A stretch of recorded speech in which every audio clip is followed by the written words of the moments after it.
Alors mes chers amis, bonjour. D'abord, c'est un plaisir de vous retrouver, comme chaque fois. Et je voudrais aussi remercier à nouveau tous ceux qui ont la gentillesse de répondre ou de commenter nos petites interventions.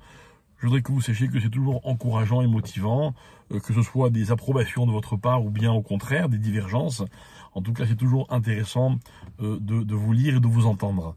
Je voudrais également dire quelque chose avant de commencer. Je voudrais rassurer tous ceux qui sont inquiets. Comme vous pouvez le constater, je suis dans ma voiture, mais cette fois-ci, je me suis garé, donc je suis stationné. Personne n'est en danger.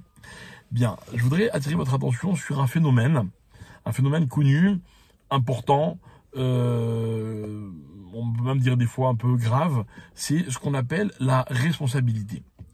La responsabilité, c'est un sujet qui est très, très actuel. Pourquoi ? Parce que on a tendance, nous les hommes, à toujours chercher des responsables. Alors on cherche qui est responsable de ceci, il s'est passé telle chose, c'est de la faute de qui. Et ce que ça entraîne, c'est que la plupart des gens vont se battre pour convaincre qu'ils ne sont pas responsables. Donc on a d'un côté le réflexe de vouloir chercher qui est responsable, mais c'est-à-dire qu'on passe du mot responsable au mot coupable, c'est-à-dire c'est de la faute de qui. Et à cause de cela, tous ceux qui devraient être responsables vont dire je ne suis pas responsable pour ne pas qu'on croie qu'ils sont coupables. Voilà, j'espère que vous m'avez suivi. Moi, j'aimerais dire que responsable ne veut pas dire coupable.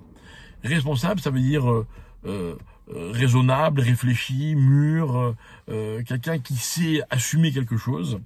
Et ça, dans la vie, c'est une valeur qui est absolument primordiale. On nous raconte dans la Torah que Moshe va voir ses frères qui sont en Égypte, en exil, et puis il voit un Égyptien qui frappe un Juif. Alors son sang ne fait qu'un tour, comme on dit, il tue l'Égyptien, et il l'enterre. Le lendemain, il ressort, et il voit deux Juifs en train de se disputer. Alors il se permet de leur faire un reproche, il leur dit, mais enfin, pourquoi tu parles comme ça à ton frère? Pourquoi tu frappes ton frère? Et le deuxième lui répond, mais pour qui tu te prends? Tu veux me tuer comme tu as tué l'Égyptien hier? Et Moshe dit, ah, la chose est donc connue. Fin du verset. Et nos maîtres vont expliquer cette expression de Moshe, la chose est donc connue. Ne comprenons pas que Moshe constate qu'il est connu qu'il a tué un Égyptien. Non. L'histoire, en fait, est beaucoup plus complexe. Moshe se promène en Égypte, il rencontre ses frères, et il ne comprend pas pourquoi ils sont exilés. Et quand il se rend compte que il est sûr, c'est connu qu'il a tué un Égyptien, il réalise donc qu'il y a eu une délation. Et il se dit, ah, je comprends maintenant, la chose est connue. Quoi ? Je sais pourquoi on est en exil. Donc il va parler de la délation. La délation, c'est une faute très grave, on en parlera peut-être une autre fois. Mais moi, ce qui m'intéresse, c'est, encore une fois, la responsabilité. Moshe ne cherche pas de responsable. Moshe dit, c'est nous les responsables. C'est-à-dire qu'en fait, il va assumer. Et en fait, on est dans un exil. Alors l'exil, il a duré ce qu'il a duré en Égypte, mais malheureusement, il va se poursuivre très longtemps, dans beaucoup d'endroits. On n'en est pas encore sorti de l'exil. Et nos maîtres se demandent, mais pourquoi l'exil? Qu'est-ce qui s'est passé? Et ils vont nous raconter qu'en fait, Adam, lorsque il a fauté en mangeant le fruit de l'arbre de la connaissance, il va s'auto-punir et il va vivre 130 ans, notamment d'isolement complet. Et l'isolement va entraîner une faute. La faute, c'est ce qui va l'empêcher de se réaliser complètement. Et nos maîtres vont expliquer qu'en fait, lorsqu'un homme ne se réalise pas complètement, c'est pas qu'il se construit pas, mais c'est qu'il se détruit. Et donc, ce qui est magnifique dans le langage de nos maîtres, c'est qu'ils vont nous expliquer que la vraie responsabilité de l'homme, c'est de se construire. Dans la vie, il n'y a pas de moment difficile ou de moment facile. Il n'y a pas d'épreuve ou de récompense. Il y a des moments, des expériences qui sont censées nous permettre de nous réaliser. On a besoin, pour se réaliser, de moments faciles et de moments qui le sont un petit peu moins. On a besoin dans la vie, pour se réaliser, de réussir, et on a aussi besoin d'échouer. Et en fait, avoir le sens des responsabilités, c'est quoi? C'est assumer que tout ce qui m'arrive me ressemble. C'est-à-dire quoi me ressemble? Va m'obliger, va me permettre d'être moi-même. Et la Guémara, dans le traité de Hérouvine, va raconter que Adam, en fait, il va avoir des enfants.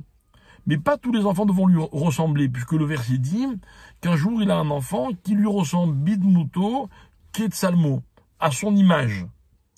Et en fait, les Khamim vont expliquer que c'est quoi avoir des enfants à notre image, qui nous ressemblent? C'est en fait les actions de l'homme. Il y a des actions que l'homme fait qui lui ressemblent, qui lui permettent d'être lui-même, qui lui permettent de se réaliser.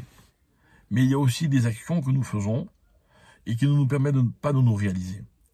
Alors celles-là, expliquent les Chachamim, ce sont les actions qui sont anti-Adam, qui sont à l'opposé de l'homme.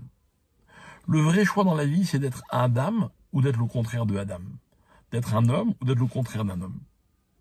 Et tout le concept de l'exil, c'est-à-dire cet environnement dans lequel l'homme n'arrive pas à se retrouver, à se réaliser, à être lui-même, c'est en fait toutes ces expériences de la vie dans lesquelles je n'ai pas les éléments autour de moi qui me permettent de me réaliser complètement. Et c'est ce que l'homme doit chercher. L'homme doit chercher en permanence à trouver dans quel cadre, dans quelles circonstances, dans quel environnement il peut le mieux se réaliser. Quand je dois choisir des fréquentations, quand je dois faire des choix dans ma vie pour me situer ou me placer ou me positionner, eh bien, la vraie question, c'est est-ce que c'est un environnement qui va me permettre d'exploiter ce que je suis, donc d'être encore plus un homme. Parce que si je ne suis pas encore plus un homme à travers ce que je fais, ça veut dire que je suis moins un homme que ce que j'aurais dû être. Et finalement, c'est ça dans la vie, se gâcher et se perdre. Alors on va rentrer dans une phase d'exil à partir de l'Égypte, de laquelle on n'est pas tout à fait sorti. Pourquoi? Parce que on n'est pas toujours, on ne met pas toujours les chances de notre côté, c'est-à-dire ces chances-là qui nous permettent, qui sont censées nous permettre de nous réaliser complètement. Parce qu'en fait, il n'y a qu'un seul vrai enjeu dans la vie, c'est celui-là. Le sens des responsabilités, c'est la capacité d'un individu à réaliser que il est lui-même, quoi qu'il ait fait. C'est ça, assumer ce qu'on a fait. J'assume mes réussites, j'assume mes échecs. J'assume mes choix, mes bons choix, j'assume aussi mes erreurs. Je suis quelqu'un de responsable. Et c'est comme ça que je me réalise. Alors voilà, notre souci, évidemment, c'est de nous voir, de nous réaliser tous les uns et les autres, de voir nos enfants se réaliser. En d'autres termes, c'est ça qui va être le véritable enjeu de la vie. Et voilà une petite clé, toute petite, bien modeste, une petite réflexion pour que, si Dieu veut, à travers elle, on puisse un petit peu mieux se réaliser tous les jours de notre vie. Merci beaucoup et bonne journée.